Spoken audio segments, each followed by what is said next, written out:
$2,765 because we're going to have to buy somebody to replace her to keep the barn full. The bank wants to know why the barn's not full. Okay? If she does have a replacement, at least we have a replacement. Now we still have to raise her, okay? But the loss doesn't become quite as much.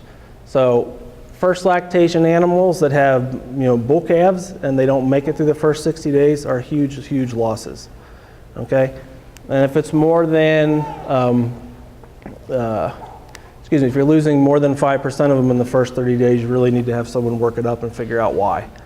And they kind of go quick, especially if you only have 10 or 15 cows calve a month. Oh, we lost one. Well, out of 10, all right, it's 10%. Cow comfort.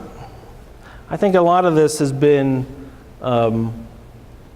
we've got a reasonable handle on it. The problem is we have lots of 20, 25, 30-year-old facilities that are being transitioned to the next generation. So now you have two families that have to make their livings off these dairies, okay, and in somewhat older facilities.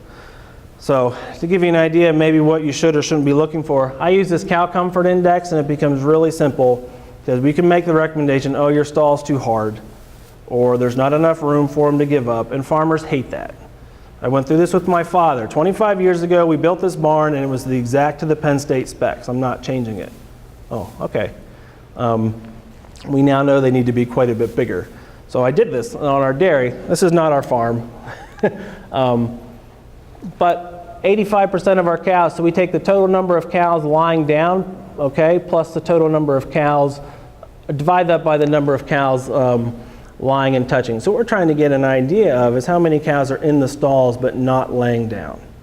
So if you go out and not an hour after you milk, go midday, okay, this cow should normally be laying down. If you take a look and your barn looks like this, every other cow standing, you have a problem, okay? There's more blood flow when a cow lays down to the mammary gland, they make more milk.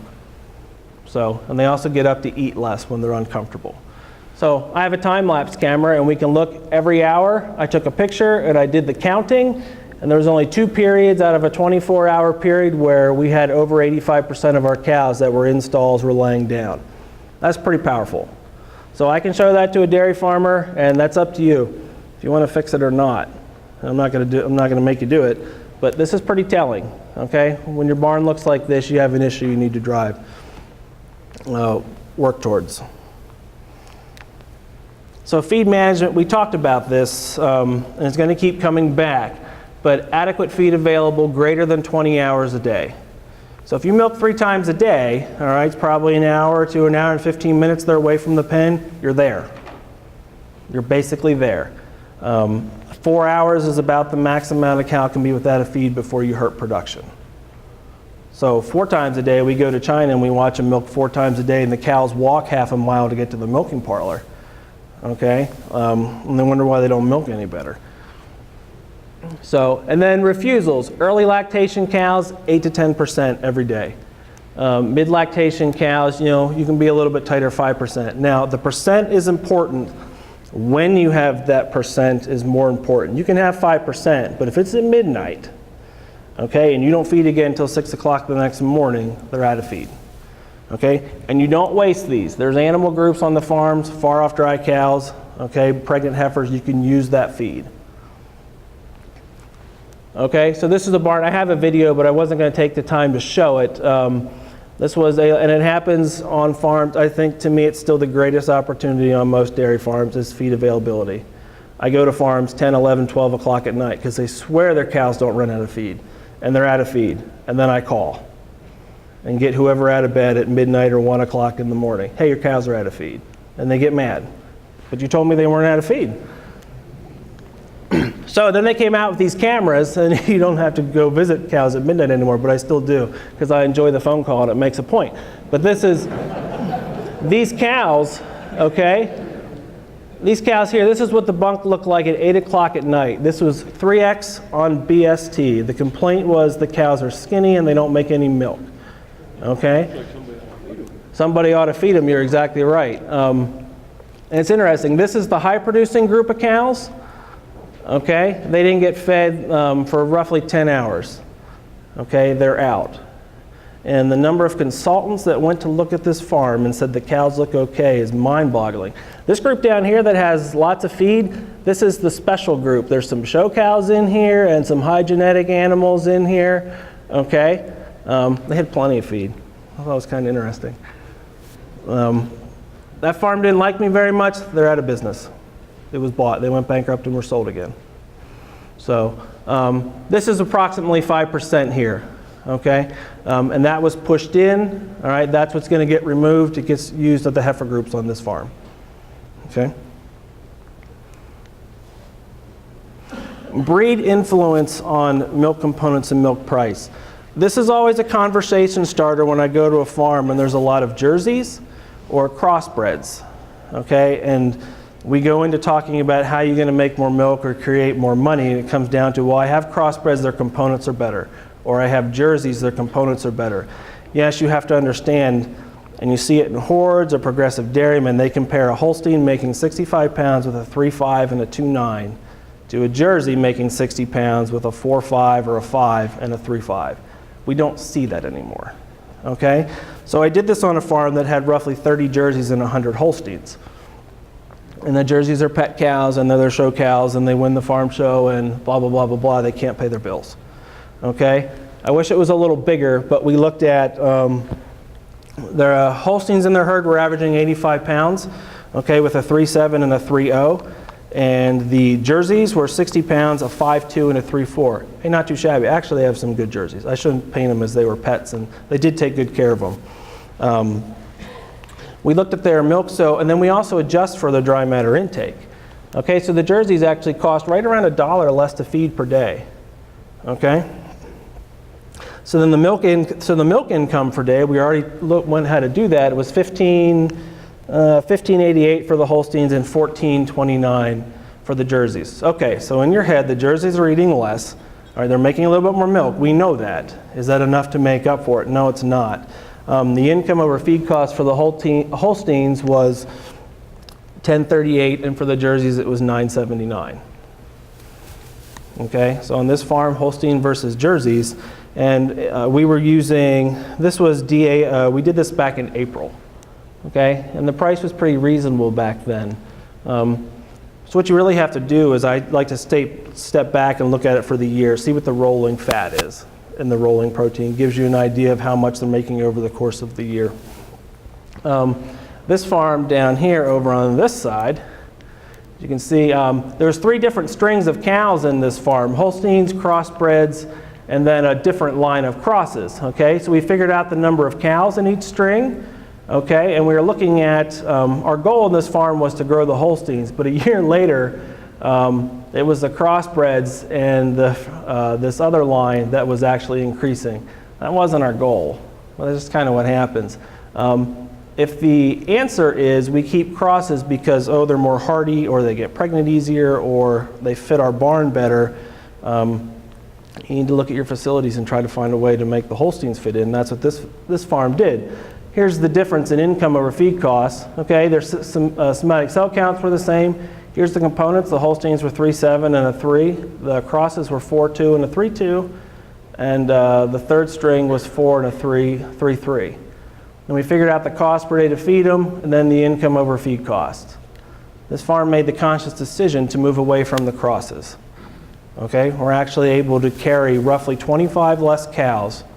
Okay, 20 to 25 less cows, and the same amount of milk is going out the door. So we've gone from 200 milking going into the tank to roughly around 180. So we've actually decreased the maintenance cost, or excuse me, our overhead costs for those animals, and we're keeping the same amount of milk out the door with less cows.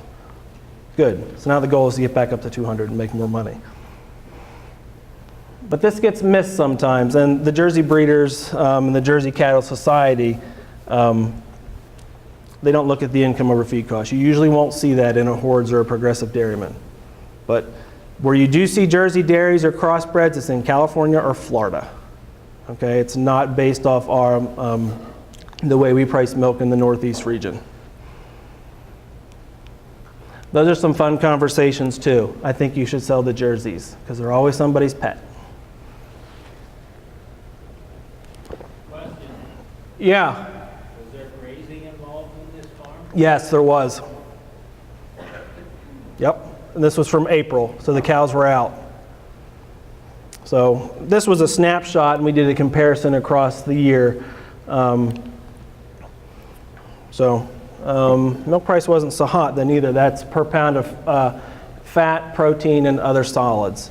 So we are breaking it down. You just can't use my milk price last month was $18, and I'm going to compare that Holstein Jersey. You have to put the components into it to make a fair comparison. So yes, there was grazing. Yep.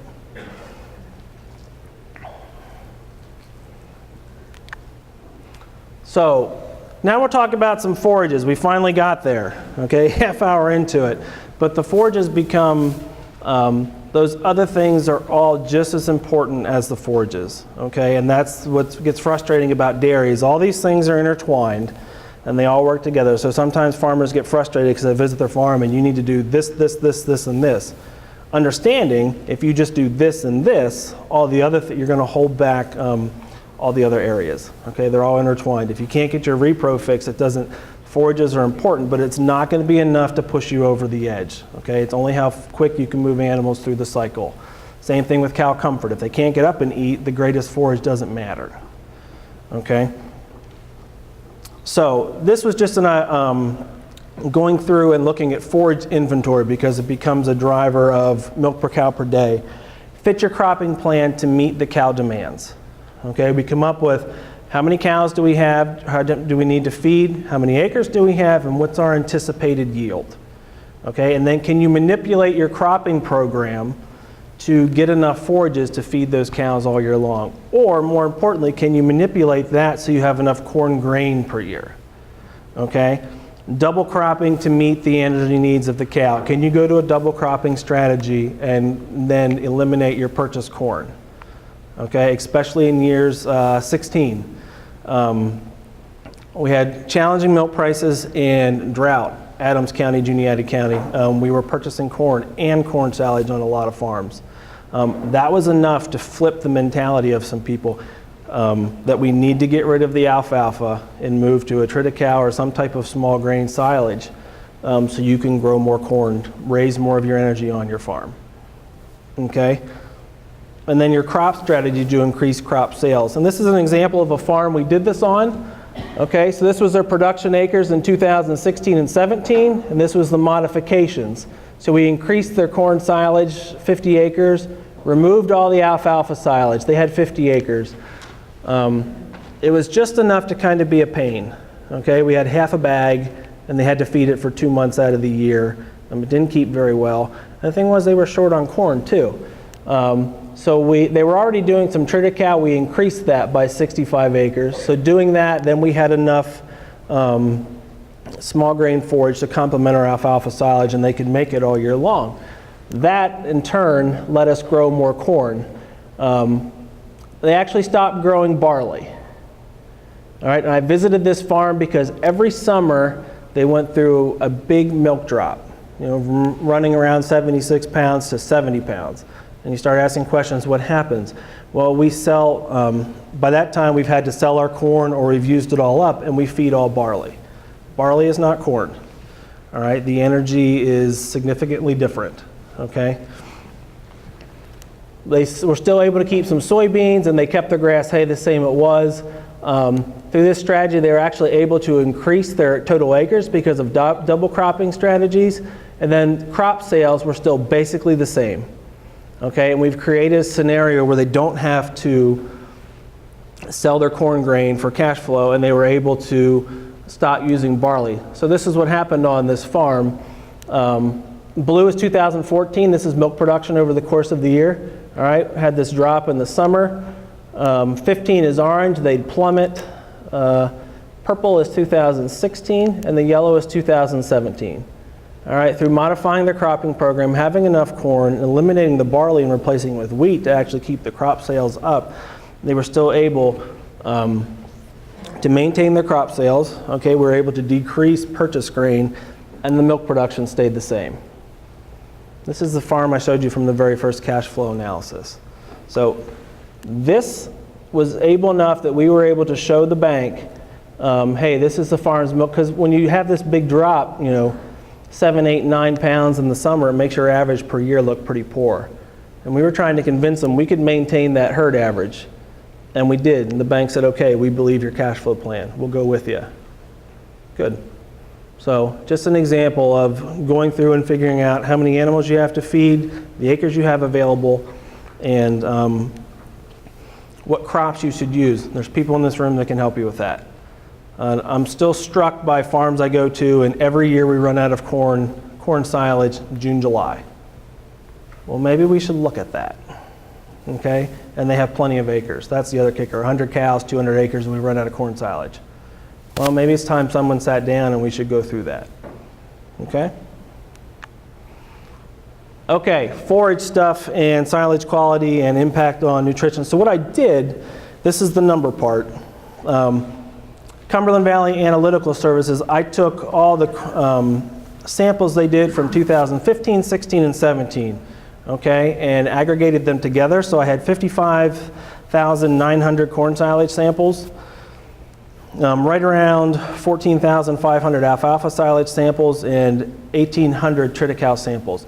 They break out triticale in small grain, okay? The small grain would be barley, wheatledge, and so I pushed those aside and just used triticale to keep it. So the cost data I'm using is from the Penn State Extension from 2016, and their yields per ton they were using: corn silage 18 to 22, alfalfa silage 11 to 14, so that's for the total year, then small grain 6 to 7. Okay, and the goal was we were looking to demonstrate forage quality and the impact on income over feed costs, okay, not quantity. Okay, so it's in taking different forages, putting them in the model, how does that reflect change? Okay, and a lot of this change you don't see. Okay, that's kind of hidden. If I made you write a check at the end of the month because we had bad corn silage, all right, that'd be difficult. But it'd probably get your attention. So it didn't take into effect the actual amount that's produced, okay? I did set some limits. I mean, normally most farms we can't go above 25, 26 dry matter pounds of corn silage. So I capped it there to keep it realistic. If not, you just feed all corn silage.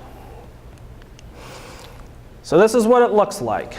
And I broke it into, all right, so optimal corn silage, which is, this is the best average group, okay? So, but the cost is going to be the same for all of them, because regardless of the quality, okay, your cost to produce is going to be the same, okay? Quantity affects the yield per ton, so I used average yield. Okay, so here's average corn silage, and here's corn silage that's below average, and red was a great color to pick. I can see that now. You can't see it. But, so the protein in the optimal corn silage was 8.6, average was 7.6, and the below average was 6.6. Okay, and then the NDF, our good corn silage was just a little under 35, average was 39, and below average was 44. Here's the digestibilities, here's the starch and the lignin, the fiber content, the KD, which is a key driver in the CPM program, total digestible nutrients, and then milk per ton. I'm not going to go through all of them. Okay, you kind of get the idea. So what we did was we had corn silage that was good, average, or below average, and then we had alfalfa silage or haylage that was good, average, or below average, and then did the same thing for triticale. Put the combinations together and see the impact that has on income over feed cost. That's what I did. There'll be a test. You have to recreate this chart at the end, or you don't get lunch. So what we did was, the idea of the CPM model has an optimizer. We're trying to find the best combination of ingredients to meet the energy in the cow at the cheapest cost. Okay? It doesn't seem that complicated. That's what happens. So here was our corn silage, alfalfa silage, and small grain silage, and I paired them together. I took the optimal corn silage and optimal alfalfa, then the averages, and then the below average. Okay, I kept the intakes the same. Okay, because on most farms what they eat is what they eat, and we're trying to drive that. But then you have the expected milk yield. So if my cows eat 52 pounds and they have these good silages, we could expect them, and our model predicts this, 74 pounds across the group average per year. Okay. With the average silages, 72 pounds. With the poor silages, 70 pounds. And then what you did was, we're trying to reach, okay, for that level of intake, what's the milk that it supports? Okay, so our better forages energy was 96 pounds of energy predicted milk, and the protein in the milk was little under 95 at 52 pounds of intake. The average silages at 52 pounds of intake was 93 and 92. So hey, even though they're eating the same amount of dry matter intake and manipulating our purchased ingredients, it supports less milk, okay? Dr. Galligan showed that. That's just been the changes. And then below average corn silage and alfalfa silage got us down into the low 90s. The NDFs of this is the total diet, okay, was basically the same, so I wasn't messing around. The forage intake's about the same, forage intake pounds, okay, right around 12 pounds. That's what they eat. Okay, if the silage is bad, or more filling, they won't eat any more, so you manipulate it out with other ingredients. And that's what's down here. So on this farm, we had shelled corn, and the farm cost was $80. This is also from Penn State. And when we had good forages, we used 8 pounds a day. When we had average, we used 13. And when we had below average, we used 14. Okay, now I'm assuming these are all home raised. Okay, I didn't want to do 50 scenarios, and maybe some of it's bought, maybe some of it's not. And then I just used a group of ingredients here. So Amino Plus, just a protein, canola meal, soybean meal, soy hulls, wheat midds, corn distillers, another bypass protein, soy plus, citrus pulp, and every group got a mineral supplement. Okay, and they all got the same amount of mineral, 8 pounds for all the groups. But you can see every diet took Amino Plus to try to get to right around that 90 pounds milk was what I was shooting for. They all took wheat midds. But when you get over to these poor forages, it starts pulling in other ingredients because you're trying to make up for the loss of value in the forages. Okay? Then you can look at cost per day. These are going to be low. I don't necessarily have trouble believing this. This is shelled corn, it's not ground.